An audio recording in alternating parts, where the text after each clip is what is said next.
አጠገባችሁ ያለው ሰው ሰላሚ በስቷል በሉት። ነገሩ ሰላሚ በስቷል በሉት። አሜን። ሰላሙ በስቶለት በሰላም እዚህ የመጣ ጌታን ያክብርልኝ በደንብ አድርጎ። ወንድማችሁ ነብይ አጥናፉ ባላለው በእግሮቻችን ቆመን የእግዚአብሔርን ቃል አንብበን ለእግዚአብሔር ቃል ክብር ያ ዕብራውያን ምዕራፍ 12 ላይ ከቁጥር 1 ጌታ በኢየሱስ ቃል እናነባለን። እንግዲህ እነዚህን የሚያህሉ ምስክሮች እንደ ደመና በዙሪያችን እኛ ደግሞ ሸክምን ሁሉ ቶሎም የሚከበንን ኃጢአት አስወግደን የእምነታችን ራስና ፍጻሜውን ኢየሱስን ተመልክተን በፊታችን ያለውን ሩጫ በትዕግስት እንሩጥ። እርሱ ነውርን ንቆ በፊቱም ስላለው ደስታ በመስቀል ታግሶ በእግዚአብሔር ዙፋን ቀኝ ተቀምጧልና።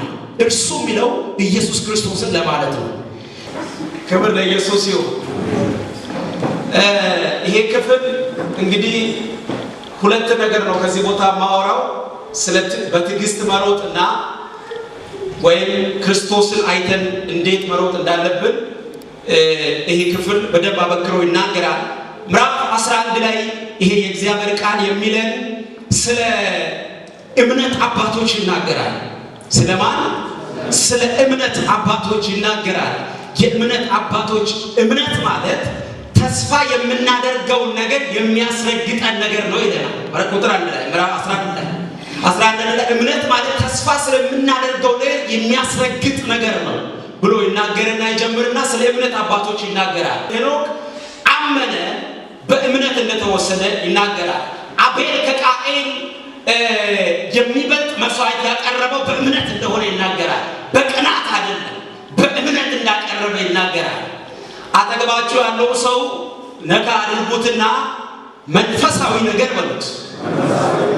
በእምነትና በእምነት ብቻ ይሰራል በሉት። አሜን በሉ። መንፈሳዊ ነገር ጌታን የምንከተል ሰዎች የእኛን ነገር የምናስተካክለው ጅማሬያችንም እምነት ነው፣ ፍጻሜያችንም ምንድን ነው?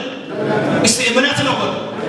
እምነት ነው። ወረድ ብሎ ስለነ ባልቅ እንዳልናገር፣ ስለ ቀሩት ነቢያቶች እንዳልናገር፣ ስለነሱ እንዳላወራ፣ የኤርትራ ባህር እንዴት እንደተሻገርን ያንን እንዳላወራ ደግሞ ጊዜ ያቅርብኛል፣ ሁሉን መናገር አልችልም ብሎ የዚህ መልእክት ጸሐፊ ይናገረናል።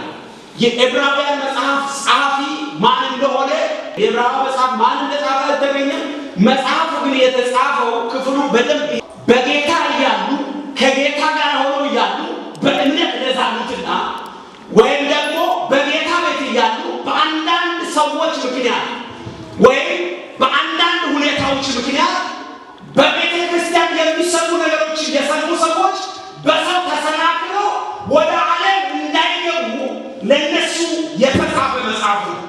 ስለዚህ ሰዎችን አይታችሁ አይደለም ወደ ቤት መምጣት ያለባችሁ፣ ወደ እግዚአብሔር ቤት መምጣት ያለባችሁ፣ ወደ ጌታ ቤት መምጣት ያለባችሁ፣ እሱን መከተል ያለባችሁ የእምነታችሁ ጀማሪና የእምነታችሁ ፈጻሚ የሆነው ክርስቶስን አይታችሁ ምን በሉ? የምትሮጡትን ሩጫችሁን በትዕግስት ሩጡ ይለናል። አጠገባችሁ ያለው ሰው የምትሮጠው ሩጫ በትዕግስት ሩጥ በለው። ክርስቶስን አይተህ ሩጥ በለው። አሜን በሉ እስቲ። የመልእክቴ ርዕስ ለፍጻሜ ኢየሱስን አይተን እንሩጥ የሚል ነው። ለምን እንሩጥ? ለፍጻሜ ኢየሱስን አይተን እንሩጥ።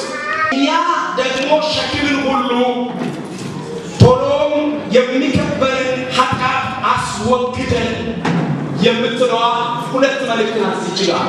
የመጀመሪያው ሸክምን ሁሉ ይላል። ሁለተኛው ምንድነው? የሚከበርን ኃጢአትን አስወግደን ይላል። የሚከበርን ኃጢአትን አስወግደን።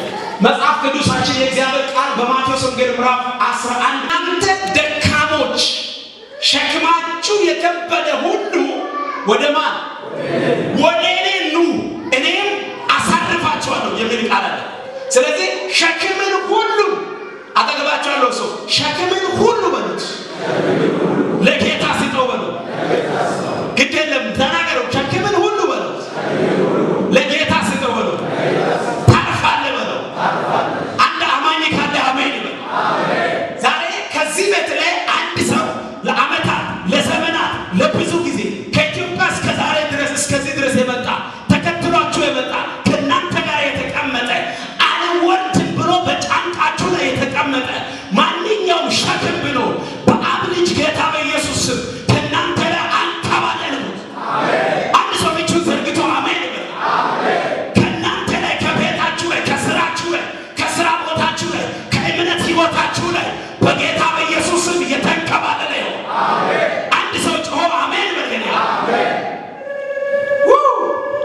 ሸክምን ሁሉ ይላል። የሚገርም የእግዚአብሔር ቃል እንዳያልፋችሁ የእግዚአብሔር ቃል ሸክምን ሁሉ አስወግደን ከዛ የሚከበንን ኃጢአት አስወግደን የእምነታችን ራስና ፈጻሚውን ኢየሱስን ተመልክተን በፊታችን ያለውን ሩጫ በትዕግስት እንሩጥ ይላል። አሁን ከኔ ጋር ሁሉ እታያቸዋለሁ። ክርስትና ለሩጫ ሜዳ እንደገባ እንደ አንድ አትሌት ነው ብለን እንውሰድ። አትሌት ሜዳ ሲገባ ለምንድን ነው የሚገባው? ለመሮጥ። ሁለተኛው ምንድን ነው?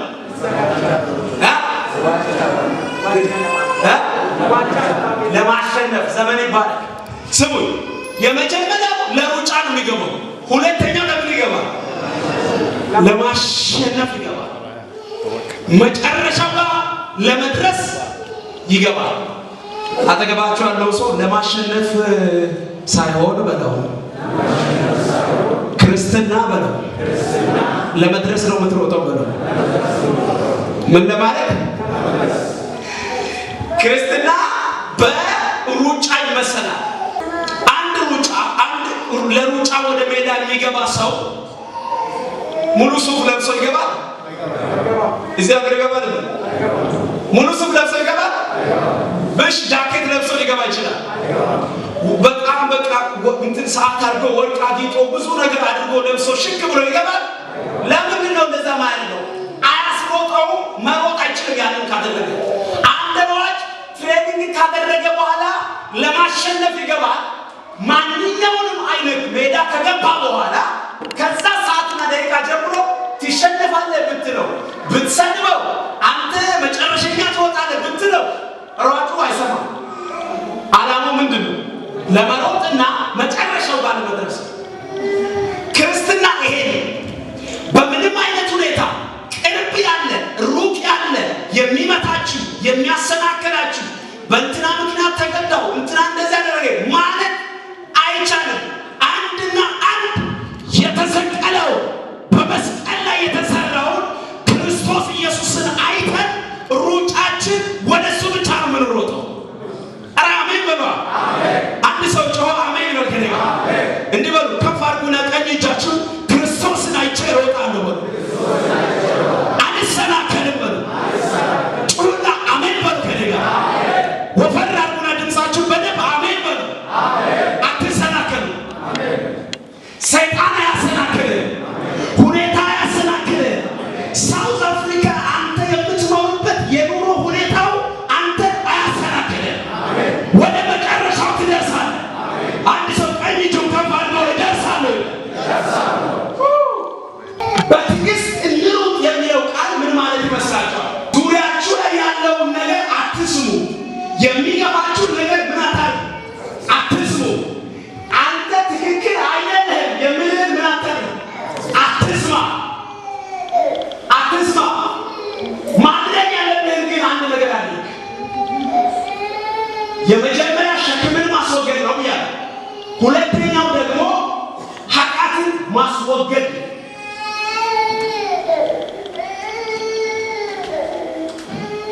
ምክንያቱም ኃጢአት አያስሮጠን ማለት በክርስትና ሕይወት ኃጢአት ምን ያደርገን? እንድንሮጥ አያደርገን። የኃጢአት ትንሽና ትልቅ የለውም። ኃጢአት ጥቃቅን ኃጢአቶች ከኛ አንድ ሰው ሌብነት ከጀመረ ሌብነቱ ስሙ በደንብ ስሙ። አሁን እዚህ ጋር በደንብ ስሙ። ከእንቁላል ይጀምራል። ሌብነት ከትንሽ ነገር ይጀምራል። ከዛ ምን እያደረገ ይመጣል? እያደገ ይመጣና ወደ ከፍተኛ ይሆናል። ከዛ ሌብነቱ ይቀጥላል። በምትሰሩበት በምትመላለሱበት በየትኛው ሁኔታ ላይ ታማኝ ሆናችሁ ለጌታ ስትሰሩ፣ በስራ ቦታ እኮ ጌታን ማገልገል ይቻላል። በሁሉ ቦታ ላይ እግዚአብሔርን ማስደሰት ይቻላል። ጌታ የማይወደውን ነገር ባለማድረግ ጌታን እናስደስታለን። የእኛን ሕይወት ደግሞ ሰላማዊ እናደርጋለን። ስለዚህ ኃጢአትን ማስወገድ አለብን ይላል። ከዛ በትዕግስት እንሩጥ የሚለው ቃል እነዚህን ካስወገድን በኋላ ለምሳሌ ይሄኛው ዓለማዊው ሰው የሚሮጠው ሩጫ ዋንጫ ለመውሰድ ነው የሚሮጠው። በሌላ በኩል ከሩጫ ጋር ደግሞ አይገናኝም። ይሄኛው ዋንጫ ለመውሰድ ነው የሚሮጠው፣ እኛ ደግሞ ዋንጫ ለመውሰድ አይደለም የምንሮጠው። በትዕግስት የምንሮጠው ሩጫ ስንጨርስ የእኛ ሽልማት ሌላ። እዚህ አንደኛ የወጣ ሰው ብቻ ነው ሽልማት የሚቀበለው። ትክክል ነኝ? ከ1 እስከ 3 የወጣ ሰው ብቻ ነው ሽልማት የሚቀበለው። በእምነት ደግሞ ከ1 እስከ 3 አይደለም ሽልማት ያለው፣ እስከ ፍጻሜው የሄደ እሱ ይድናል። ፍጻሜው የሮጠ እሱ ይድናል። ምንድነው የምንልበት አይደል? እሱ የሚሰጠው ዋንጫ ካለ የዘላለም ሕይወት ነው። አሜን። አጠገባቸው ያለው ሰው እስከ መጨረሻ ትሮጣለህ፣ የዘላለም ሕይወት ተዘጋጅቶልሃል። ጩና አሜን በል። ከነጋ አጨብጭቡ ለዚህ ቃል። ሁለተኛው ኃጢአትን ማስወገድ ነው። ሶስተኛው የክርስቶስ ተከታይ ሕይወት እንደ ሩጫ ስለሆነ ወይም ደግሞ እንደ ሯጭ ስለሆነ በትዕግስት እንሩጥ። ክርስቶስን አይተን እንሩጥ። ማንን አይተን? ቀኝ እጃችሁን ከፍ አድርጉና ክርስቶስን አይቼ እሮጣለሁ። ተናገሩ። ክርስቶስን አይቼ እሮጣለሁ። ኃጢአትን ማስወገድ ማለት አንዳንድ ጊዜ ያልሞተ ማንነት እኛን ዋጋ ያስከፍላል። ያልሞተ ማንነት ለምሳሌ እኛ ከአሕዛብ ለየት የምንለው ለምንድን ነው? ይቅር ማለት አለብን አይደለም? ይቅር በማለታችን እኛ ከአሕዛብ ለየት ያሉ ሰዎች። አንዳንድ ሰዎች ከኔ ጋር ናቸው። እስቲ ከኔ ጋር ናቸው። አንዳንድ ሰዎች የሆኑ ነገሮች ሲፈጠሩ አነሰ በዛ ሲፈጠር ምን ይላል?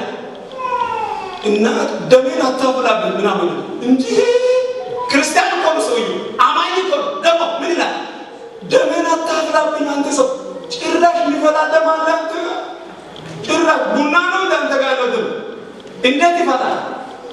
አጠገባቸው ያለው ሰው ወግቻለሁ ብለው ድግደለም ወግቻለሁ ብለው ደሜን አታፍላብኝ ደሜ እየፈላ ምናምን ይላል። ክርስቲያን ነው፣ አማኝ ነው፣ ክርስቶስን የተቀበለ ሰው ግን ምን ይላል? ደሜን አታፍላብኝ። ይሄ በጣም መጥፎ ዜና ነው። ይሄ ክርስትናችንን በጣም አደጋ ላይ የሚጥል ነው። እኛ አማኞች ክርስቲያኖች ነን። ወንድም ከበደለ ወንድምን መጽሐፍ ቅዱስ እንዲል 7 ጊዜ 7 ይቅር በለው ይላል። ትክክል ነኝ? አሴ ልክ ነኝ? 7 ጊዜ ይቅር በለው። ክርስቲያንን ማስታረቅ በጣም ከባድ ነው። በቃ ብዙ ጥቅስ ነው የሚሰጥህ። በቃ ጥቅሶች ብዙ ጥቅስ ይሰጣል። ለምሳሌ ምናምን ይላል። አንተ ጥቅስ ለሚሰጥህ ሰው እንዴት አድርገህ ታስታርቃለህ? ይኸውላችሁ ይሄ መንፈስ ከቤታችን ከእምነታችን ከክርስትናችን ጋር የማይሄድ ስለሆነ በጌታ በኢየሱስ ስም ይወገድ። አሜን። ጩና ከነጋር ይወገድ በሉ። አሜን። ይቅር ማለት አለብን። ይቅር ብለን ክርስቶስ እኛን ፍቅር አስተምሮናል። መጽሐፍ ቅዱስ እንዲህ ይላል። ኢየሱስ በሮማውያን ዘመን አንድ ሰው ኃጢአት ከሰራ ወንጀል ከሰራ ከሰው ይገደላል። ትክክል ነኝ? ከሰው ይገደላል፣ ከዛ ይታሰራል። ከታሰረ በኋላ አንድ ነገር ይሆናል። ከታሰረ በኋላ ወዲያው ሳይቆይ ወደ መስቀል ይወጣል፣ ይሰቀላል። ኃጢአት የሰራ ሰው ነው። በቃ ከሰው የተጠላ ነው የሚሆነው። ስለዚህ የመጨረሻ ውርደት ነው የሚሆነው። ያ ማለት የመጨረሻ ውርደት ነው፣ ነውር ነው የሚሆነው ማለት ነው። ከዛ በኋላ ይሰቀልና ይሞታል። ከዛ በሕዝቡ ዘንድ ምን ይባላል? የተረገመ ነው ይባላል። በሮማውያን ማለት ነው። ኢየሱስ ክርስቶስ አሁን መጽሐፍ ቅዱስ እንዲህ ይላል፣ ነውርን ንቆ ይላል። ያው በትዕግስት እንሩጥ ካለ በኋላ እርሱ ነውርን ንቆ በፊቱ ስላለው ደስታ በመስቀል ታግሶ በእግዚአብሔር ዙፋን ቀኝ ምን ብሏል? ተቀምጧል። ስለዚህ ኢየሱስ ነውርን ንቆ የሚለው ቃል በሮማውያን ዘመን አንድ ሰው ሲገረፍ ሲሰቀል ነውር ነው፣ በሰው የተጠላ ነው የሚባለው፣ በሰው የተገፋ ነው የሚባለው። ስለዚህ ኢየሱስ ለእኔ ኃጢአት ብሎ ለአንቺ ኃጢአት ብሎ ለአንተ ኃጢአት ብሎ ነውር የሌለበት አምላክ ነውረኛ ሆነ። ኃጢአት የሌለበት ኃጢአት እንዳለው ተገለጠ፣ በመስቀል ሞተ። በሦስተኛው ቀን ደግሞ ከሞት ተነስቶ በአብ ቀኝ በክብር ተቀመጠ። ቀኝ እጃችሁ ከፍ አድርጉ። ሁሉም ሰው ቀኝ እጁን ከፍ አድርጉ። ለእኔ የሞትክልኝ ሞትን አሸንፌ የተነሳ ሩጫዬን በትዕግስት እንድሮጥ አቅም እንድትሰጠኝ ጉልበት እንድትሆነኝ እለምንሃለሁ። ለእኔና ለቤተሰቦቼ፣ ለእኔና ለልጆቼ፣ ለእኔና ለጓደኞቼ፣ ለእኔና ለቤተ ክርስቲያኔ አቅም እንድትሆን ጉልበት እንድትሆን በትዕግስት እንድሮጥ እርዳኝ። አጨብጭቡ ለጌታ። መልእክቴ ሳጠቃልል በትዕግስት ተራምዱ አይደለም ያለ፣ በትዕግስት ቀስ በሉ አይደለም ያለ፣ በትዕግስት ምን አድርጉ? ሩጡ አለ። አሁን በትዕግስት ሩጡ ማለት ተራመዱ ቀስ በሉ ማለት አለ። ሩጫችሁን ሩጡ። አሁን ለምሳሌ እኔ አሁን አንድ ሰው አንስቼ የዛሬ 30 ወይ የዛሬ 4 ወር በኋላ ትሞታለህ ብለው የሚቀበል ሰው ላይ ትንቢት ትሞታለህ የሚቀበል ሰው አለ? ያን ሰው ሁሉ ይሆን ትረግጣለህ ትሄዳለህ ምናምን ብቻ ነው አሜን ነው በቃ ይሄ ነው። ከዛ ወዲህ ሰው ይሄ ነገር እንዴት ነው ምናምን ሰው ሞት አይበለም። ኢየሱስ ወጋው ምናምን ነው ብለው አሁን ስለ ሞት ቢወራ ወግ ጭራሽ ልታሟርት ነው እንደመጣው ጌታ በኢየሱስ ምናምን ሰው ሞት የሚፈጥረው ለምን ሰው ሞት አይፈልግም? ግን ወደድክም ጠላህ ቁርጥን አውቀህ መኖር እንዳለብህ ድንገት ትሞታለህ። ዋሻው ጽድት ብለህ ነው የምትሞተው፣ ጽድት ብለህ ግን ምን አለ? ሕይወት አለ። አንድ ሰው ከኔ ጋር ሕይወት አለ ይበሉ። ወይኔ ወይ እስቲ አንድ ሰው ቀኝ ከፍ አድርጎና ሕይወት አለ ይበሉ። ምን አለ? ብሞትም የዘላለም ሕይወት አለ። አሜን ነው ወይ? በእጅ ያልተሰራ በሰው እጅ ያልተሰራ ሰው ያልሰራው የዘላለም ቤት አለ። ኧረ አሜን በሉ። አየስ ስለ ሞት አንስቼ ነው አሜን ብለው ነው በቃሽ። እሺ በቃሽ ትኖራላችሁ። ጌታ ይባላል። አሜን ነው። የማይቀር ነው። ይህንን ሰው ማወቅ አለበት፣ እንደሚሞት ማወቅ አለበት። ግን ደግሞ እንዴት ነው የሚሞተው? ቤት አለ። ምን አይተን እንሩጥ? ክርስቶስን አይተን እንሩጥ፣ በትዕግስት እንሩጥ የሚለው ቃል ምንድን ነው? እዚህ ያለውን አትስማ፣ አትሰናከል፣ ኃጢአትን አስወግደን ሸክምን ሁሉ ለሱ ጥለን አምጣልኝ ያለው ሸክሙን ለሱ አምጥተን ጥለን ከሸክማችን አርፈን ሳንቸገር ግራ ሳንጋባ የትነውን ምንሁን እንዴት ነው ሳንል በትዕግስት ወደ ክርስቶስ እንሩጥ። አጨብጭቡ ለዚህ ቃል። እግዚአብሔር ክርስቶስን አይተን መሮጥ እንድንችል ይርዳል። አሜን አሜን በሉ። አሜን። ሁለተኛ ሸክማችንን በሙሉ ለሱ አሳልፈን እንድንሰጥ ጌታ ይርዳል። አሜን። አጠገባቸው ያለው ሰው ቀኝ እጅ ያዙት፣ መጨረሻ ቀኝ እጅ ብቻ ያዙት። እንዲህ አትያዙ፣ እሺ እንዲህ አትያዙ። እንደዚህ እንዲህ ያዛል ሰው ሃሌ ነቃበ እንዲህ ያዝ። በደንብ ፊቱ ላይ አንቀሳቅሰ እጁን እንደዚህ በለው። በትዕግስት ሩጥ በለው። ሸክምን ሁሉ በለው።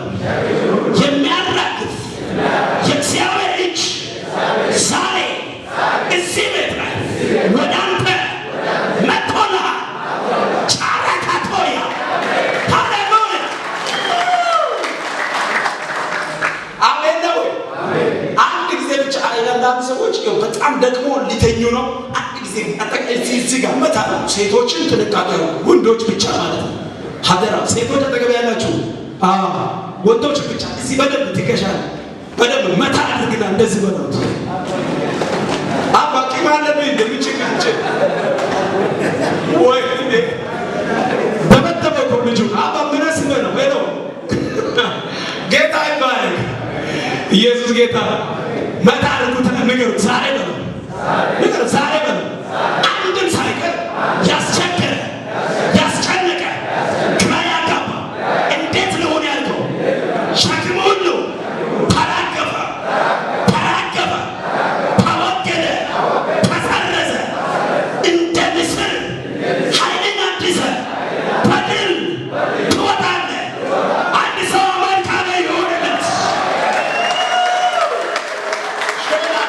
የጌታ መንፈስ ይሄ ቃል እየተናገርኩ ያለው ከአንዳንድ ሰዎች ላይ በሽታ እየተራገፈ ያሳያል።